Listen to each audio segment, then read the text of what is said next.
Hello and welcome to the Honey Pot. Today we're talking with Mirabelle and Anais all about their recent projects, some of their shows that got Emmy noms, and so much more. Check it out right now.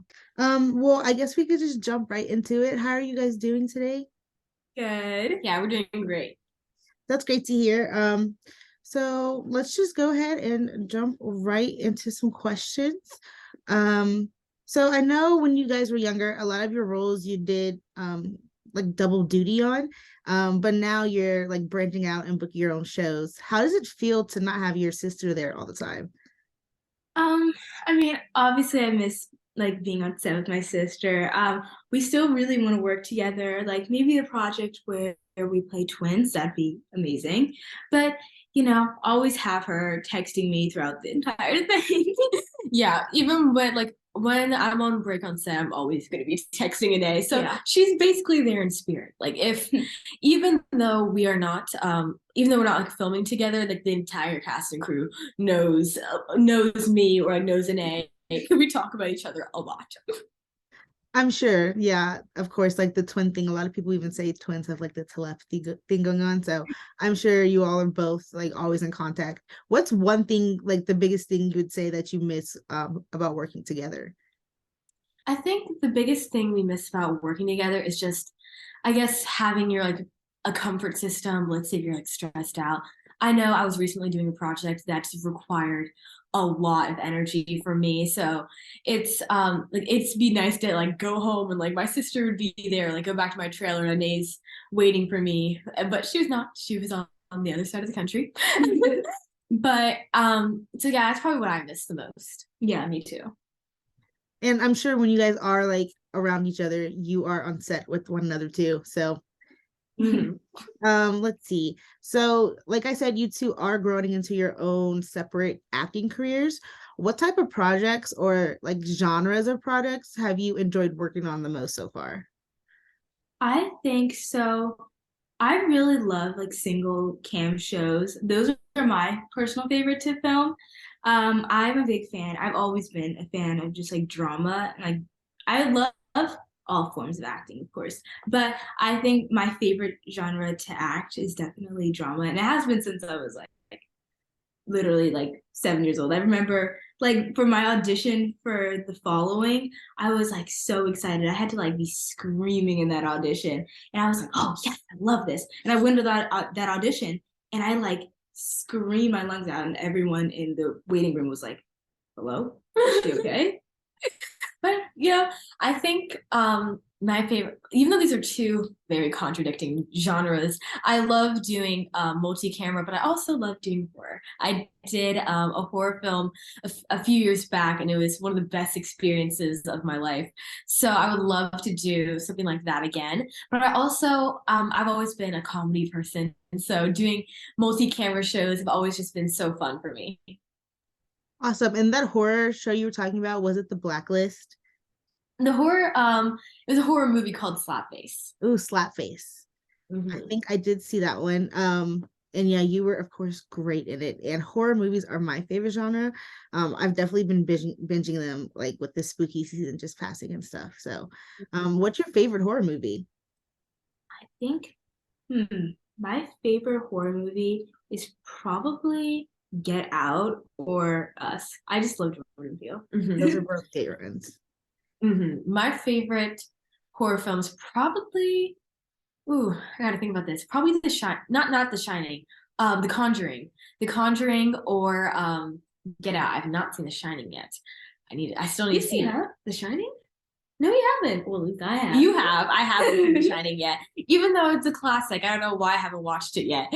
But yeah, probably The Conjuring or Get Out because we are both huge Jordan Peele fans. Oh, also Candyman. Um, Candyman, but the most recent one, shot with like Monkey Paw Productions. That one is amazing.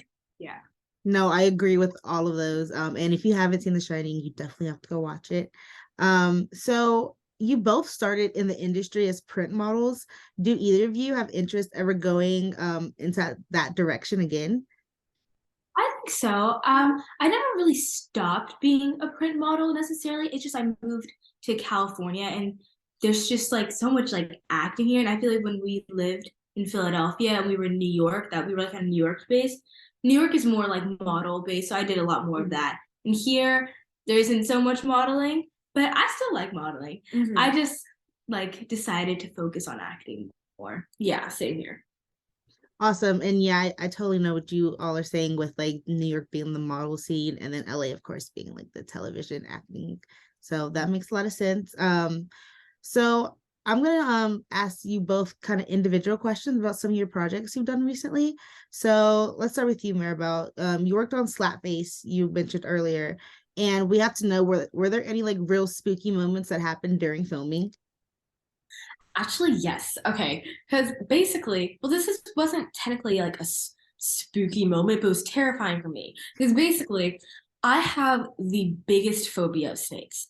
And like, you can't show me a photo of snakes, like, I will freak out.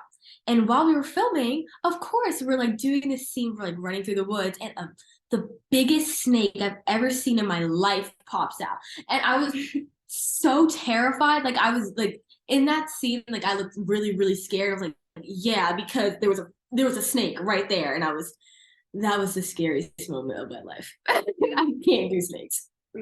No, that sounds pretty scary. I can do snakes if they're like with the handler or something, but like a snake in the wild, I totally get you there. What was the hardest part of working on a horror movie?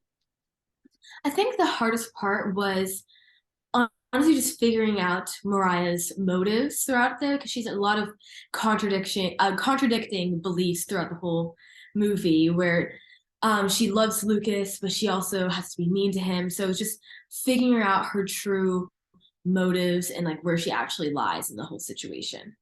But I did eventually figure it out with the help of our amazing director and writer Jeremiah Camp. He was amazing to work with, so Awesome. And Maribel, you've also been in some Disney productions lately, including City to the Max, and then there's a new one coming out Saturdays. Can you give us any hints about your character, Sonia, on Saturdays? I cannot. And I feel so bad every time someone asks me about Saturdays because technically I'm like really not supposed to say like a word about it. But hopefully soon I can say more. But it was such a fun project to work on. I'm sure. And I had a feeling you were going to say that, but it never hurts to try. But I had heard some talk about it, so I'm super excited to see that new series. And the show centers around roller skating. Can you tell me if you had to learn to skate for the role or? I did. Everyone collectively like lied in their auditions, be like, "Oh yeah, I have roller skating experience." I don't think I think only one person like genuinely had roller skating experience. Everyone else like started from scratch, but we had the best coaches ever, and we had like just a week, like 1 week or like 2 week long crash course on like roller skating, and we actually all got really good in the end. So, Well, that's awesome. Was there a move that was like the hardest for you to learn? oh yeah, I think just like um spinning in general, I'm just not a spinner like at all. I'm not like I'm a ballet dancer as well. Like I'm not a turner. Like I can, even though I've been dancing for 12 years, I hardly can do pirouettes. So I'm just not a turner like at all. So just doing any sort of spinning tricks, that was very difficult. No, I'm sure. I remember skating when I was like a little bit younger and I couldn't like stop, which is kind of important. But yeah, skating can be super tricky, but that's cool that you guys picked it up so fast. And let's see. Let's go ahead and jump to you, Anais. So you helped to bring back like that iconic book series to life for like this newer generation with your work on the Babysitters Club. What was your favorite episode to shoot? I think my favorite episode to shoot. That was a good question. Because okay, we filmed a lot. We did like block scheduling. So like we would film in like a scene from like episode 4 the same day we film an episode as from episode 7. But Yeah. I think my favorite episode, not to be biased, but Jesse and the Super Brat, because I got to do dancing scenes for that, which I really liked. And I film like we film a lot of the scenes in like the same like sets, like like obviously Claudia's bedroom and stuff like that. But for that one, I got to go to like a ballet studio, and so we had to like travel And it was really, I just loved that episode because ballet, duh. No, of course. And I watched a few episodes of the show, like when it first came out, and I have seen that one. And of course, you were great in it. So I'm gonna guess that you guys were both like in ballet at some point. Yeah. Yes, ballet since we were, I think, like Well, 2 years yeah, old. we've been doing ballet since We we were, were two. yeah, we were supposed to start at 3. That's like the legal age. Yeah. But mom lied because she wanted us in ballet. Yeah, my mom was a ballet dancer when she was younger. So her dream for us was to be these prima ballerinas dancing the Pennsylvania Ballet. That didn't exactly turn out the way she wanted it to, because now we're actors and we're found that our passion lied in acting. But I played a ballerina on TV, so I think she kind of got her way. Yeah, you kind of checked the box off. Maybe not the way she did, but not the way she wanted you guys to do, but you did it anyways. Let's see. So with the Babysitters Club, had either of you guys like read the books before Anais started the show, or?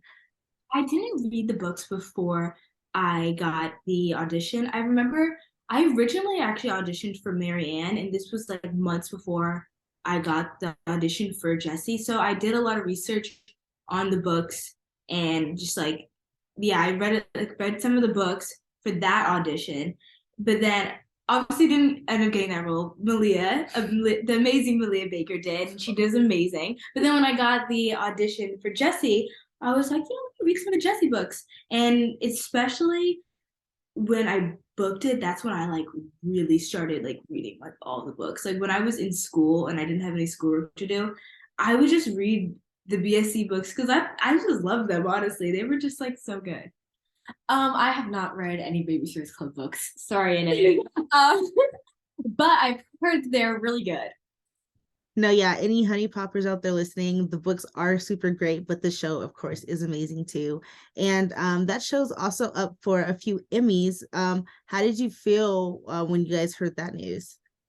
I felt really excited because I just think it's amazing that everyone's getting the recognition that they deserve, because like everyone worked so hard on that project and everyone did their hard work paid off because they did amazing. So I'm just glad they're getting the recognition they deserved. And then Mirabelle's show, El Defo, was also nominated for an Emmy. I don't know. Luckily not in the same category. But I think that's really cool that both of our shows got nominated. We found out that it got nominated like early in the morning. Like was this last week?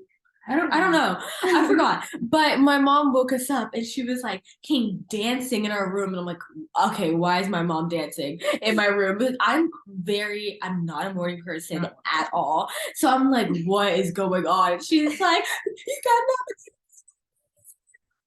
Jazz hands. But it was such an exciting morning. It was a really good start to my day.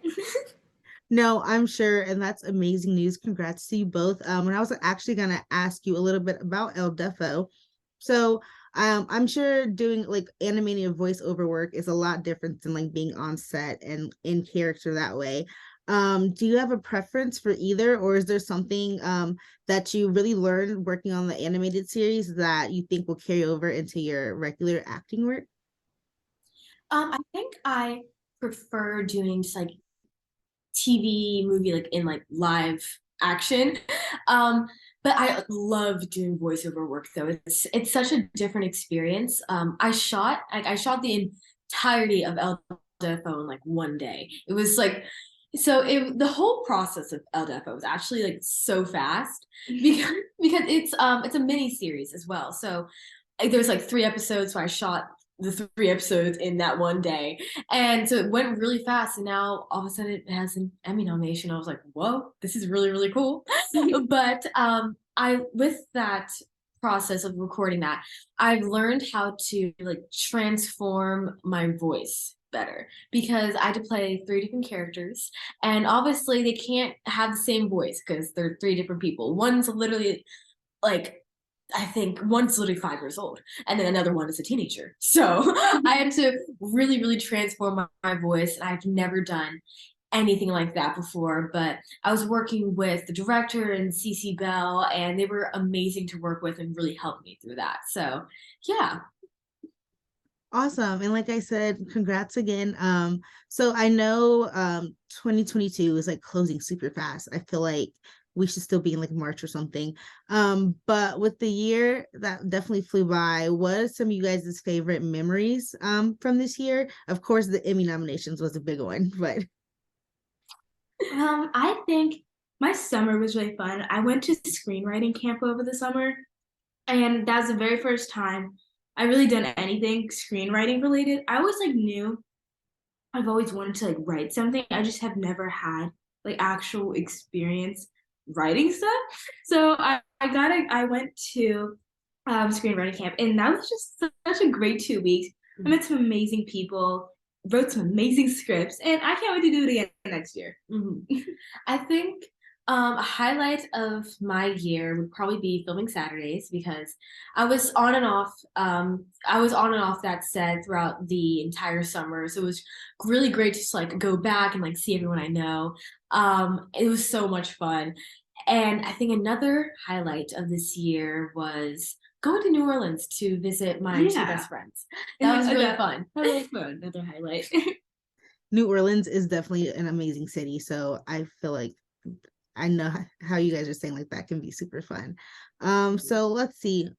Is there anything that you guys are like getting your hands into in 2023 that you haven't like talked about already? I know we mentioned like some future projects, but anything else that you can tell us about?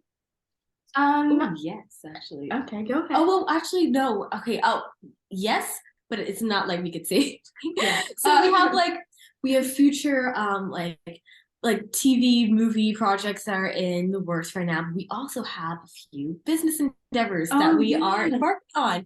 So it's something I'm really, really passionate about, and I've been wanting to do since I was super little. Yeah. So I'm so happy that's finally like we're in the process of like meetings and like talking it out right now. So Yeah. I'm really excited for that to get That will launched. probably be announced sooner than the like movies and TV shows. Yeah. Because like that was like hush hush. You can't say a word about that.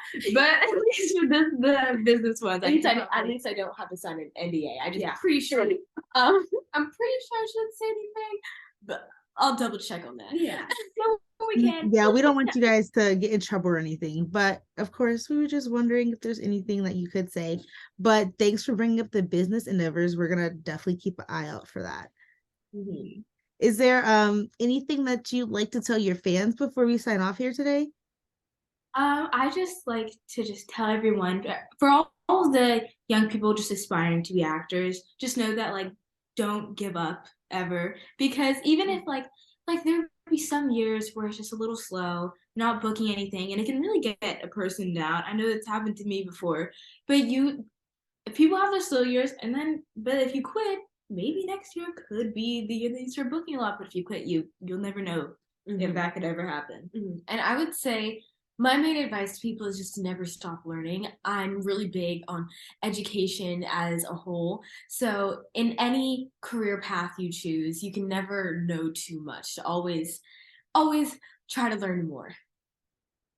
You both are so young, and those are such like nice, wise, and encouraging words. So I'm sure your fans will really appreciate that. But thank you so much for talking to the Honey Pop today, and I hope you guys have a great weekend. Thank you. It was great talking with you. Like we said to the twins, we cannot wait to hear about their future projects and business endeavors. And if you want to keep up with them, you can follow Anais and Mirabelle at the socials that are linked below this video. Hope you guys have a great day.